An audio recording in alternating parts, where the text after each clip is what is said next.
자, 사도행전 16장 9절에서 15절을 본문으로 한 설교, 바울의 거룩한 비전 몇 가지 보충하겠습니다. 먼저 여러분들 화면에 지도가 나오죠.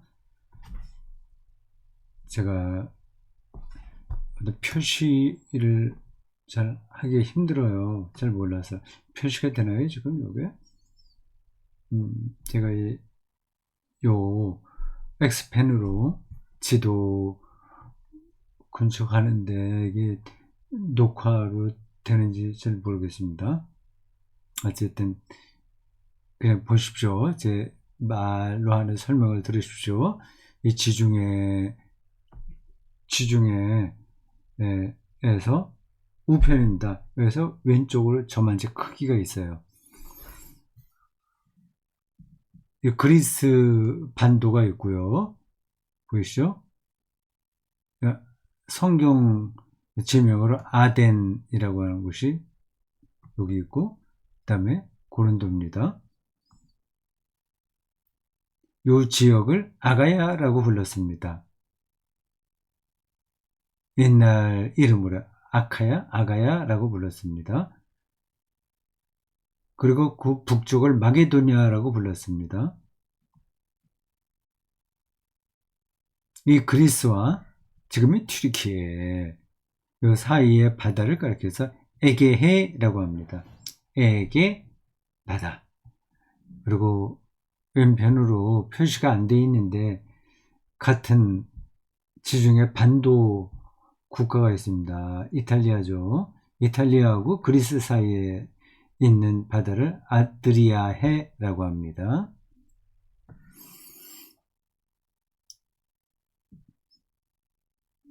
여러분들에게 잘 보이려는지 모르겠습니다. 드로아가 보이죠? 거기 가운데 있습니다. 가운데 조금 위에 드로아요.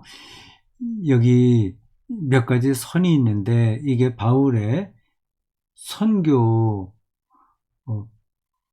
루트를 표시한 겁니다. 사도행전을 기준으로 한 거예요. 근데 사도행전이 바울의 선교 과정을 완벽하게 설명하지는 않습니다.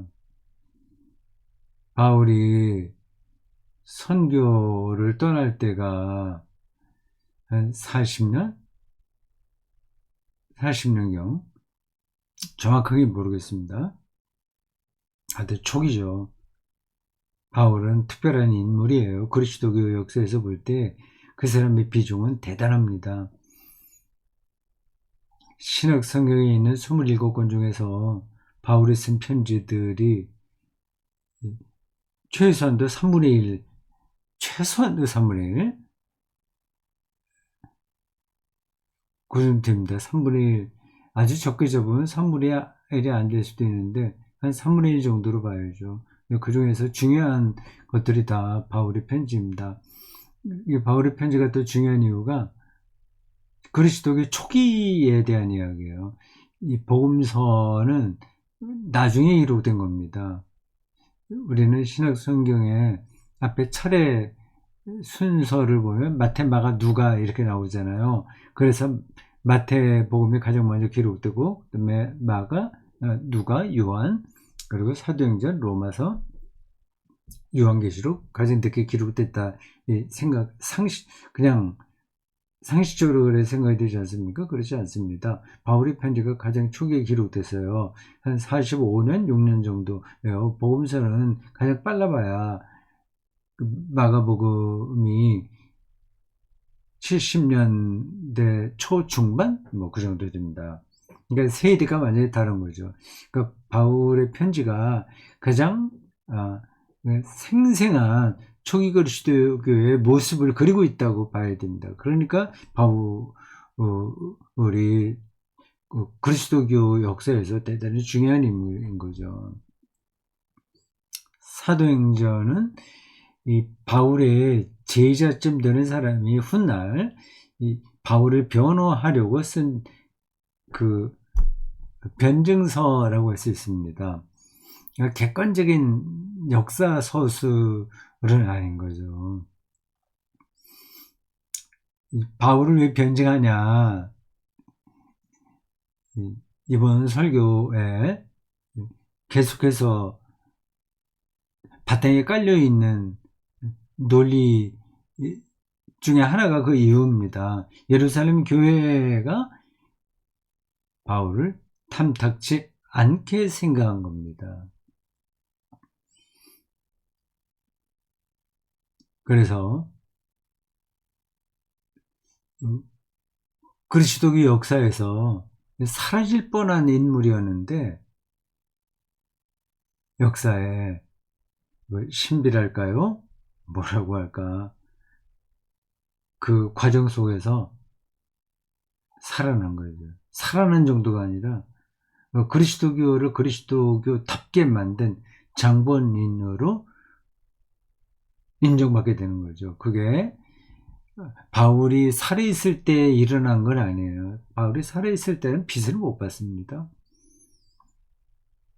훗날 바울이 쓴 편지들이 그리스도교 안에서 중요한 문서로 살아남았고 사도행전 같은 이 문헌들이 중요하게 다뤄지다 보니까 이 바울의 역할이 중요했구나 하는 의견들이 초기 그리스도교의 대세로 자리를 잡게 된 겁니다.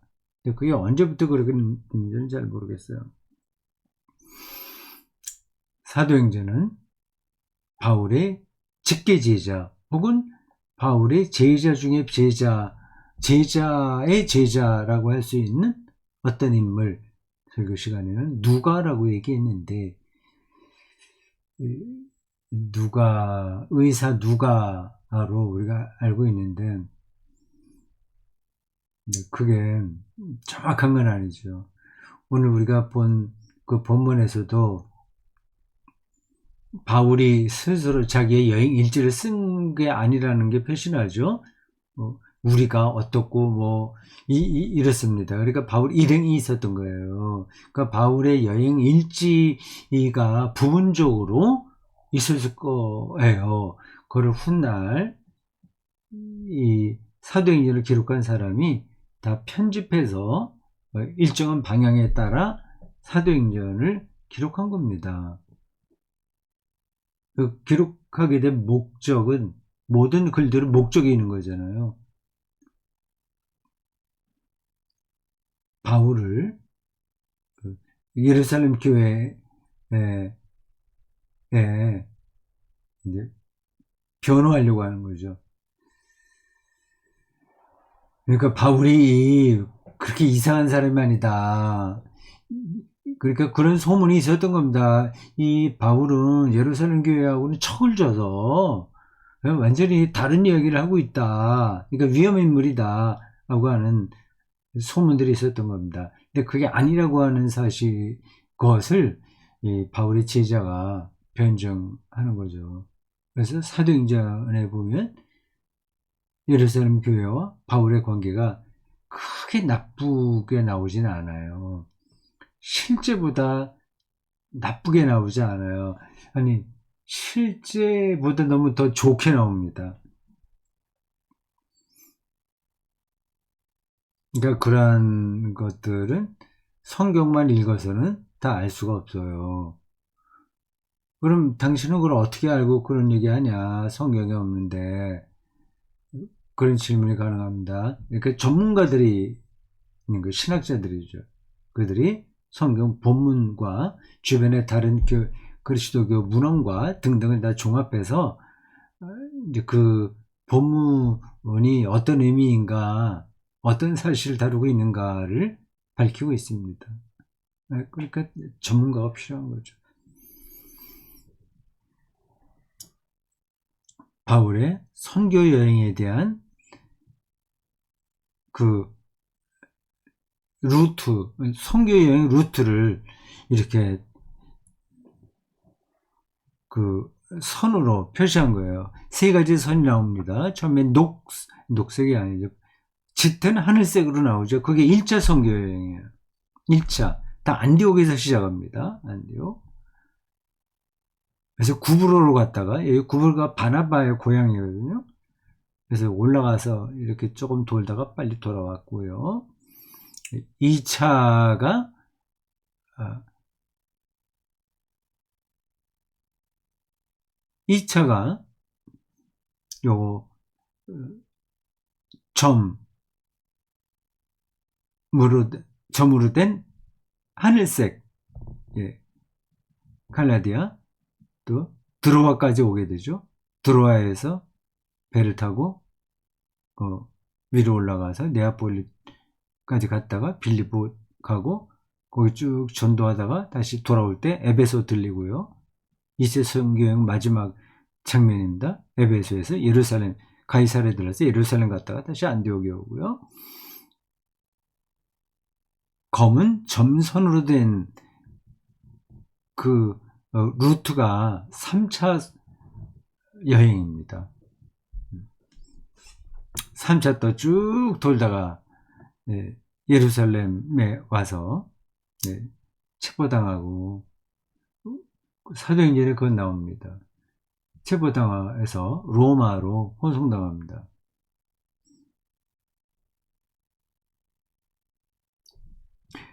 그게 검은 로마로 호송당하는 그 과정이 흑색 실선으로 나온 그 길이에요. 배를 타고 항해하는 거죠. 그리스와 튀르키예 이 사이에 있는 바다가 에게해입니다. 조금 더 올라가게 되면 이제 오른쪽으로 가서 그 흑해로 들어가게 되고, 여기가 초기 그리스도교가 바울 중심으로 선교를 가열차게 전개한 곳입니다. 이 바울이 거의 안방 드나들듯이 이 지역을 샅샅이 누볐어요.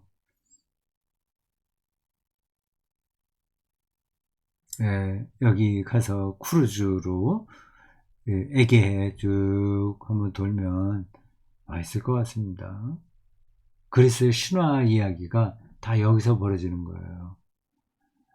여기 그 드로아에서 좀 밑으로 내려오면 에베소 있죠. 이게 2차 선교여행 마지막에 갔던 곳이고요.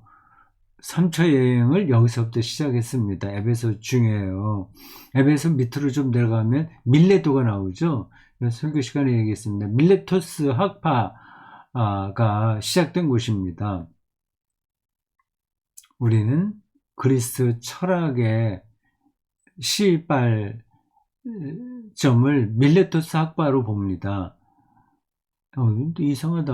이렇게 튀르키예지 그리스에서 시작하고, 보통 그리스 철학은 아테네라고 생각하지 않습니까? 그러니까 아테네에 있기 전에 밀레토스 학파가 더 유명했습니다. 거기서 탈레스를 중심으로 한, 그리고 몇몇 유명한 철학자들을 중심으로 해서 그 철학 학파를 형성하게 된 거예요. 거기서 영향을 받은 사람이 이제 아테네에 와서 또 저렇게 보면 플라톤이나 뭐 이런 사람들, 아리스토텔레스, 그 뒤로 철학이 이어지죠. 그러니까 지금은 우리가 그리스하고 튀르키예가 완전히 다르다고 생각하지 않습니까? 근데 그 당시에는 에게이를 중심으로 해서 같은 문화권이었어요. 그러니까 밀레토스 학파가 지리적으로는 지금의 튀르키예지만 문화적으로는 그리스 문화에 속합니다. 여기서 바울이 활동했다 이렇게 하시면 되겠습니다. 말이 길었죠. 이제 들어가겠습니다. 나 이런 본문으로 설교할 때마다 그 지리에 대한 설명이 좀 들어가야 설교를 듣는 사람들이 실감이 나는데, 설교 시간에 제가 그렇게 하지 못해 약간 아쉽습니다. 뭐 이런데 좀 예민한 설교자라면 뭐 빔을 쏴서 지도를 다 보여주면서 설교를 하겠죠. 저는 뭐 그런 시청각을 그렇게 중요하게 생각하지 않습니다. 철학, 신학, 인문학은 시청각이 아니라 언어다, 언어 개념이다 생각합니다. 그러니까 언어로 전달할 수 없으면 그거는 바른 인문학, 신학, 철학이라고 할 수 없다. 그렇게 제 입장에서 변명하듯이 이제 게으른 거죠. 저런 거 뭐 비임으로 만들어서 뭐 쏘고 하는 게요. 그냥 말로만 합니다. 이게 자기 변명처럼 들리긴 하겠지만 크게 틀린 말은 아닙니다. 특히 성서 신앙에서는 언어가 중요합니다. 쉐마라고 그러잖아요. 들으라, 들으라. 그러니까 그 유대교 신앙의 그 핵심 혹은 본질은 듣는 거예요. 언어를 듣는 거예요. 근데 근동의 다른 종교들은 보는 겁니다. 보는 거예요. 그 굉장히 자극적인 그 형식의 종교의식이 근동 종교에 있었습니다. 그래서 자해하고 피 뿌리고 자기 몸에 상처를 내고 뭐 그런 식으로 종교 행위를 했는데 유대교는 순전히 쉐마예요. 말씀을 들으라. 자, 요거 이제 지도는 들어가겠습니다. 머릿속에 넣어 두십시오. 드로아에서 빌립보가 이제 간 그 이야기입니다. 드로아에서 빌립보가.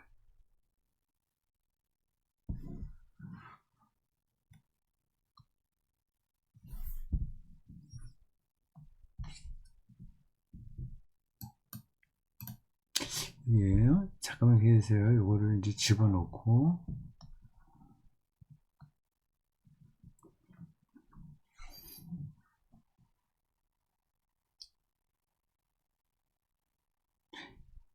이 차 선교 여행을 시작할 때 벌어진 작은 해프닝을 설교 시간에 얘기했습니다. 바나바와 바울의 이 갈등. 어떻게 보면 좀 우스워요. 마가를 데리고 가느냐 마느냐 그걸로 서로 저 위대한 초기 선교사들이 다투다가 결국은 서로 화해하지 못하고 갈라섰다는 거 아닙니까? 근데 단순히 마가를 여기 선교 여행에 참여시키냐 아니냐 하는 것보다 또 본질적인 문제가 있지 않았을까 싶어요. 저 본문을 기록한 사람은 그거를 감추는 게 아닐까 싶어요. 그래서 설교 중후반부에 그것에 대해서 잠깐 짚었습니다. 예루살렘 교회와 이 바울 사이에 있었던 이 갈등, 신학적 그 문제들, 그런 것들이 이 바나바와 바울이 마가를 데리고 가냐 마냐 하는 걸로 갈라섰다고 하는 그 이야기의 배경이 아닐까? 실제적인 배경이 아닐까? 그런 생각을 했습니다.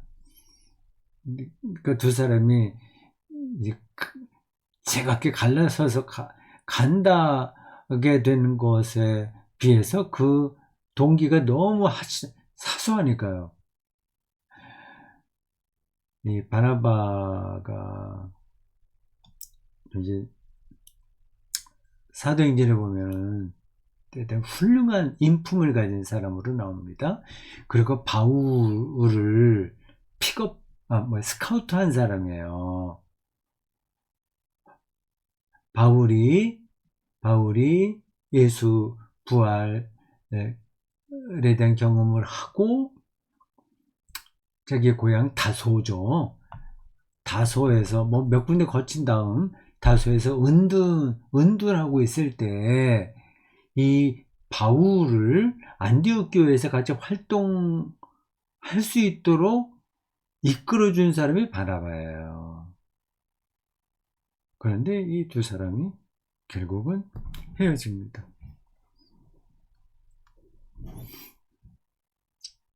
그것은 예루살렘 교회와 바울의 관계에 해당되는 거죠. 설교 시간에 어느 정도는 설명했다고 봅니다. 아직까지도 이해가 잘 안 될 거예요. 아니, 예루살렘 교회하고 바울하고는 우리 사이가 나쁜 이유가 하나도 없지 않냐. 다, 예수 그리스도를 전하는 사람들인데, 뭐 이렇게 나쁘냐. 그런 나쁘다는 근거들이 성경에 별로 나오지 않는데, 뭐 이렇게 생각할 겁니다. 근데 성경에 나와요. 직간접적으로 나옵니다. 사도행전은 가능한 대로 그걸 피해요. 그거는 바울을 변호하려고 하는 문서기 때문에 바울이 예루살렘 교회와 크게 다르지 않았다. 그걸 말하려고 하는 겁니다. 사도행전은. 그러나 바울이 직접 쓴 편지에는 그 갈등들이 많이 나오죠. 고린도 후서에도 나오고요. 몇 군데 나옵니다. 갈라디아서에 보면 이런 일들도 있었어요. 안디옥에서 그 이방인들하고 같이 밥을 먹을 때 예루살렘에서 파송한 사람들이 들이닥치자 베드로와 바나바가 다 자리를 피했다는 거 아닙니까? 이방인들하고 유대인인 이 제자들이 밥을 먹는 건 자기들 개인적으로는 이게 다 복음 안에서 극복된 문제지만 예루살렘에서 파송한 사람들이 볼 때는 거림직한 거거든요. 그러니까 좀 은근히 피해요. 그래서 바울이 갈라디아서 앞부분에 나옵니다. 바울이 이 게바 베드로를 책망하죠. 그 외에 고린도 후서에도 나오는데요. 자신이 전한 복음이 예루살렘에서 파송한 사람들에 의해서 부정당합니다. 그래서 많은 어려움들이 있었어요. 근데 그거를 풀어나가는 과정들이 고린도 후서 정확하게 어딘지는 모르겠습니다. 거기 잘 나오고 있습니다. 왜 그런 갈등들이 있었냐 하는 거예요. 여기서 길게 설명하지 않겠습니다. 그냥 조금 도움이 될까 해서 간단하게 그 방향만 얘기하면 그렇습니다. 초기 그리스도교는 세 스트림이 있었어요. 세 흐름이 있었어요. 하나가 유대 기독교입니다. 이게 팔레스타인 유대 기독교, 이게 히브리파죠. 그 본토에서 유대인이었던 사람 중에 예수 믿는 사람들, 예수님의 동생과 제자들이 다 그랬습니다. 이게 그 당시 정통이에요. 두 번째는 헬라파 기독교인이 있었습니다. 헬라파. 이건 디아스포라 유대인으로서 그리스도인이 된 사람들이죠. 팔레스타인, 예루살렘, 유대, 거기서 산 사람이 아니라 다른 지역에 간 유대인 중에서 예수를 믿게 된 사람들. 이 사람들은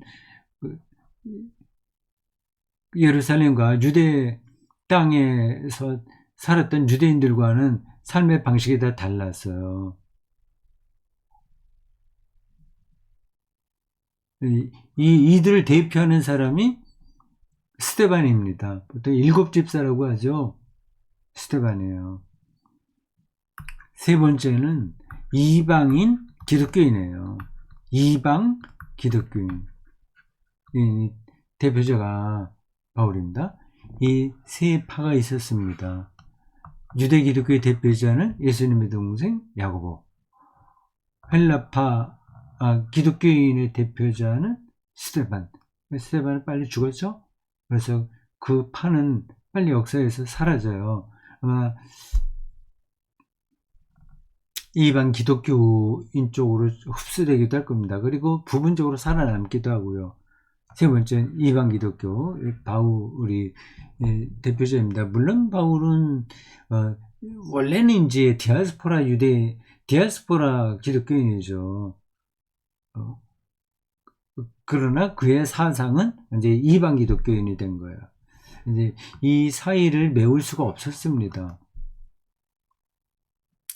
그래서 결국 이게 제일 빨리 역사에서 사라졌고요.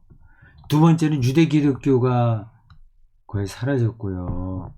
마지막에 이제 이방 기독교가 남은 겁니다. 그래서 바울의 편지가 신약 성경에 많이 들어오게 된 거예요. 바울이 드로아에서 환상을 봤다고 하지 않습니까? 이런 이야기는 성경에 많아요. 근데 마게도니아 사람이 와서 좀 도와달라고 하는 환상을 봤다고 하는, 이게 일단 문학적인 방법이에요. 제가 누누이 말씀드립니다만은 종교 언어와 사실 언어, 이걸 구분할 수 있어야 됩니다.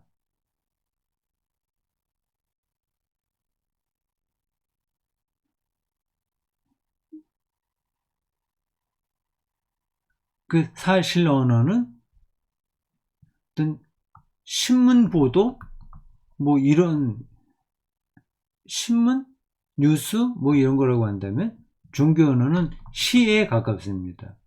시를 읽고서 저게 얼마나 사실이 아니야, 뭐 그러고 말하는 사람은 좀 웃기는 사람 아니겠어요? 한 송이 국화꽃을 피우기 위해, 뭐죠? 그 다음에요?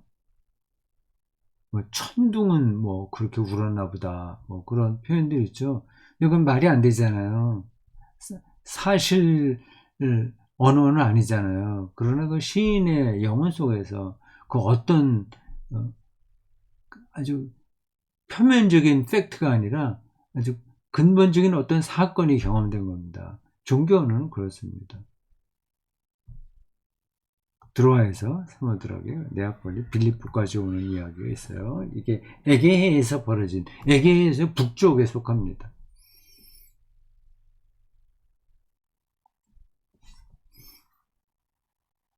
바울이 어떻게 그 환상을 보고, 환상은 직접 뭐예요? 마게도네 사람이 그 바울을 찾아와서 부탁한 사건이라고 제가 설명했습니다. 성경을 이렇게 해석을 하면 너무 주관적인 해석이라고 볼 수 있을까요? 그렇죠. 이건 저의 개인적인 이야기가 아니라 어떤 성서학자의 설명이고 그게 맞는 이야기입니다. 주석에 그렇게 설명이 되어 있습니다. 근데 그게 개연성이 훨씬 높죠. 이게 아니라 어떤 꿈을 꾸듯이 그냥 뭐 공중에서 어떤 거를 환상을 봤다? 공중에 뭐 떠다니듯이 뭐 이런 건 아닙니다. 그가 어떻게 이런 환상을 보고 드로아에서 마게도니아로 갈 결심을 했는가,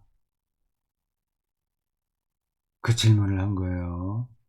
그 거룩한 환상을 본 거예요. 네. 그게 그냥 되는 게 아닙니다. 그의 영혼 속에 어떤 것이 작용하는 거예요. 우리는 그것을 성령의 역사라고 또 말합니다.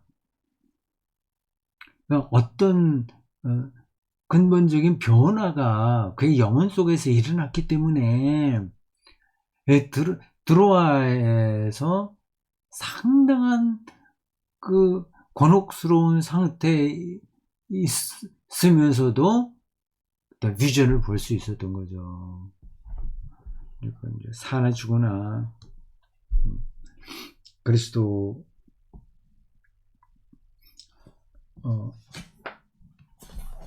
대한 그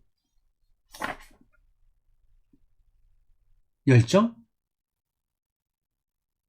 그게 바울의 영혼 속에 가득하기 때문에 저게 가능했다고 얘기하는 겁니다. 이런 말들이 너무 이건 뭐 너무 종교적으로 뻔한 이야기야. 은혜 받고 뭐 열심히 전도하라는 얘기구나. 생각할 수 있습니다. 그렇지 않습니다. 그 꼭 틀렸다 하는 건 아닌데, 거기 어떤 삶의 컨텐츠가 들어있는 거예요. 사나 죽으나, 사나 죽으나, 우리가 주의 것이로다. 이게 삶과 죽음의 문제.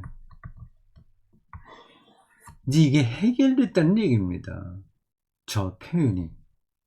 로마서 14장 8절. 다시 한번 읽어보십시오. 우리가 살아도 주를 위해서 살고 죽어도 주를 위해서 죽나니 그러므로 사나 죽으나 우리가 주의 것이로. 그러니까 삶과 죽음의 문제가 예수 그리스도 안에서 해결된 다는 사실을 바울이 정확하게 인식하고 있었던 거죠.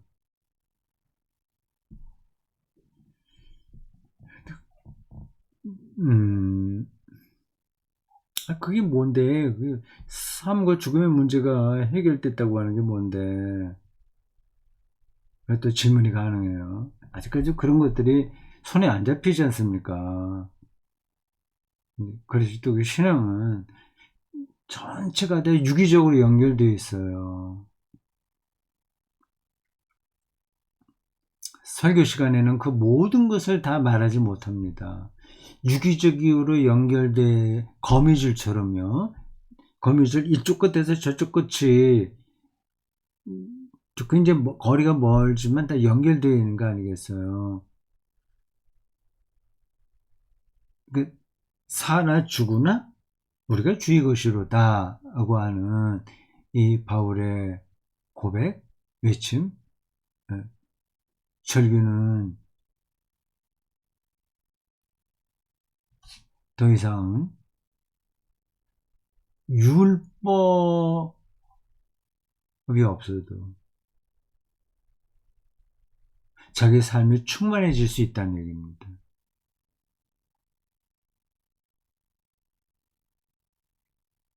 더 이상 사람들로부터 인정받지 않아도 충분히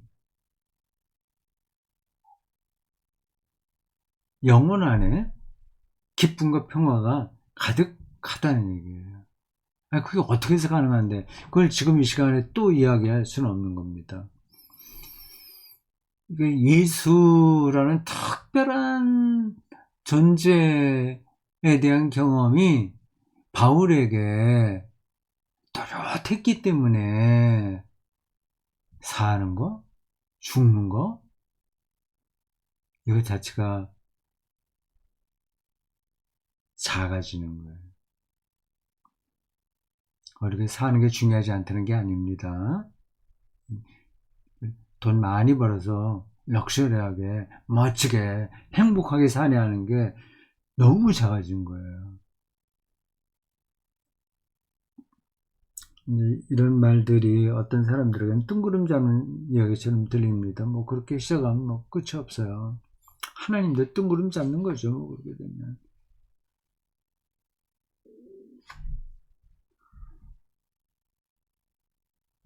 로마서 14장 8절과 사도행전 2장 8절이 이 바울의 거룩한 비전의 밑바탕이다 그런 말씀드린 거예요. 그래서 곧 땅끝까지 이르러 내 증인이 된다고 표현이 있잖아요. 그걸 설교 시간에 충분하게 얘기를 하지 않았는데 전달이 됐겠죠? 그러니까 우리가 저기 어디 오지에 가서 선교사 해야 된다는 꼭 그런 뜻만을 얘기하는 게 아닙니다. 그는 그렇게 할 수도 있고 안 할 수도 있는 거예요. 증인이 된다는 것은 그런 선교사를 꼭 가는 걸 얘기하는 게 아닙니다. 죄와 죽음으로부터 해방되었다는 그 근본적인 문제를 붙들고 어디서나 그 믿음 안에서 산다는 게 바로 증인이 된다는 얘기예요. 여기 땅끝까지 간다고 하는데 우리 인격 전체를 얘기하는 거다. 그렇게 설명을 했습니다. 우리가 총체적으로 아직 그러한 구원에 들어가지 못한 거잖아요. 아직 미완성이잖아요, 우리 인격이. 그리스도교 신앙에서 볼 때도 그렇지 않습니까? 신앙이 더 풍성해져야 되고 더 깊어져야 되지 않겠어요? 그게 이제 땅끝까지 간다는 그런 뜻으로 받아들이시면 좋다, 말씀드린 겁니다. 자, 오늘 여기까지 하겠습니다.